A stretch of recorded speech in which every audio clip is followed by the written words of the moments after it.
अमित शाह ने earth summit 2025 का उद्घाटन किया। सहकारिता क्षेत्र की 13 नई सेवाएं शुरू। गृह और सहकारिता मंत्री अमित शाह ने शुक्रवार को गांधीनगर के महात्मा मंदिर में अर्थ समिट 2025 के दूसरे संस्करण का उद्घाटन किया। इस दौरान उन्होंने सहकार सारथी पहल के तहत 13 से अधिक नई सेवाएं और उत्पाद लॉन्च किए। इन नई सेवाओं में डिजी केसीसी, कैंपेन सारथी, वेबसाइट सारथी, कोऑपरेटिव गवर्नेंस इंडेक्स EPACS, विश्व का सबसे बड़ा ग्रेन स्टोरेज एप्लीकेशन, शिक्षा सारथी और सारथी टेक्नोलॉजी फोरम जैसी सेवाएं शामिल हैं। सम्मेलन को संबोधित करते हुए शाह ने कहा कि अर्थ समिट की यह दूसरी बैठक 3 सम्मेलनों की श्रृंखला का हिस्सा है, जिसका उद्देश्य ग्रामीण अर्थव्यवस्था को मजबूत बनाना और ग्रामीण विकास से जुड़े चुनौतियों का समाधान ढूंढना है। उन्होंने बताया कि ग्रामीण अर्थव्यवस्था से जुड़े 4 मंत्रालयों के महत्वपूर्ण मुद्दों पर इन सम्मेलनों में चर्चा होगी और अगले वर्ष दिल्ली में होने वाले तीसरे सम्मेलन में संपूर्ण नीति ढांचा तैयार किया जाएगा। उन्होंने कहा कि महात्मा गांधी ने हमेशा इस बात पर जोर दिया था कि भारत का विकास गांवों के केंद्र में रहना चाहिए, लेकिन आज़ादी के बाद इसे नज़रअंदाज किया गया।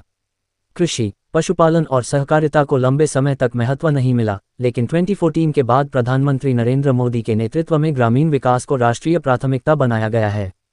अमित शाह ने बताया कि सरकार का लक्ष्य आने वाले वर्षों में हर पंचायत में एक सहकारी संस्था स्थापित करना, सहकारी सदस्यता को 50 करोड़ से अधिक तक बढ़ाना और सहकारी क्षेत्र का GDP में योगदान बढ़ाना है।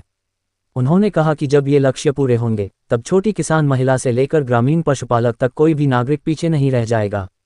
शाह ने गुजरात में कोऑपरेशन अमन कोऑपरेटिव्स मॉडल की सफलता पर भी प्रकाश डाला। उन्होंने कहा कि गुजरात में मार्केट, डेयरी, पैक्स और अन्य सहकारी संस्थाओं को जिला स्तर पर एक साथ जोड़ने से कम लागत वाली जमा राशि में बढ़ोतरी हुई है। सभी सहकारी संस्थाओं के खाते सहकारी बैंकों में रखने के मॉडल से जमा राशि मजबूत हुई है और सहकारी क्षेत्र की ऋण क्षमता 5 गुना तक बढ़ी है। उन्होंने बताया कि सम्मेलन का उद्देश्य गुजरात और बनासकांठा मॉडल अपनाकर प्रायोरिटी सेक्टर लेंडिंग की पूरी क्षमता का उपयोग करना है। प्रौद्योगिकी की भूमिका पर जोर देते हुए शाह ने कहा कि सहकारी संस्थाएं बिना डिजिटल सहायता के आगे नहीं बढ़ सकती। छोटी सहकारी संस्थाओं के पास तकनीकी ढांचा विकसित करने की क्षमता नहीं थी, लेकिन नाबार्ड ने सहकार सारथी के माध्यम से 13+ डिजिटल सेवाएं उपलब्ध कराकर इस समस्या को हल किया। अब सभी जिला, केंद्रीय, राज्य, कृषि और शहरी सहकारी बैंक एक ही तकनीकी ढांचे पर काम करेंगे। इससे आधुनिक बैंकिंग सुविधाएं, real time tracking, recovery, disbursement, KYC, legal documentation और अन्य डिजिटल सेवाएं उपलब्ध होंगी। शाह ने कहा कि RBI के सहयोग से एक मजबूत सहकारी बैंकिंग सिस्टम बनाया जा रहा है और जल्द ही EKCC का उपयोग करने वाले किसानों को अंतर्राष्ट्रीय क्रेडिट कार्ड जैसी सुविधाएं मिलेंगी। शाह ने बताया कि सॉफ्टवेयर आधारित सिस्टम से उन क्षेत्रों की पहचान की जाएगी जहां सहकारी संस्थाओं का विस्तार जरूरी है। उन्होंने कहा कि गुजरात ने डेयरी क्षेत्र में एक सर्कुलर इकोनॉमी मॉडल विकसित किया है जिससे किसानों को सीधा लाभ मिलता है और अब यह मॉडल पूरे देश में लागू किया जाएगा। अमित शाह ने आगे बताया कि आज लगभग 49 लाख किसान प्रमाणित जैविक उत्पादन से जुड़े हैं और 40 से अधिक ऑर्गेनिक उत्पाद ऑनलाइन उपलब्ध हैं। भारत के ऑर्गेनिक बाजार को 2035 तक वैश्विक स्तर पर बढ़ाने के लिए भारत ऑर्गेनिक्स और अमूल के साथ एक राष्ट्रीय लैब नेटवर्क स्थापित किया जा रहा है।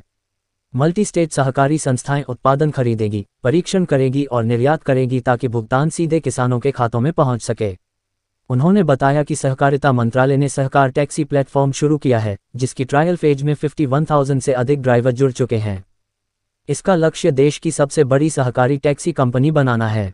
इसके अलावा कोऑपरेटिव इंश्योरेंस के मॉडल में स्वास्थ्य, जीवन, कृषि और दुर्घटना बीमा को एक ही ढांचे में जोड़ा जाएगा, जिससे कृषि, मत्स्य पालन, पशुपालन और डेयरी क्षेत्र मजबूत होंगे।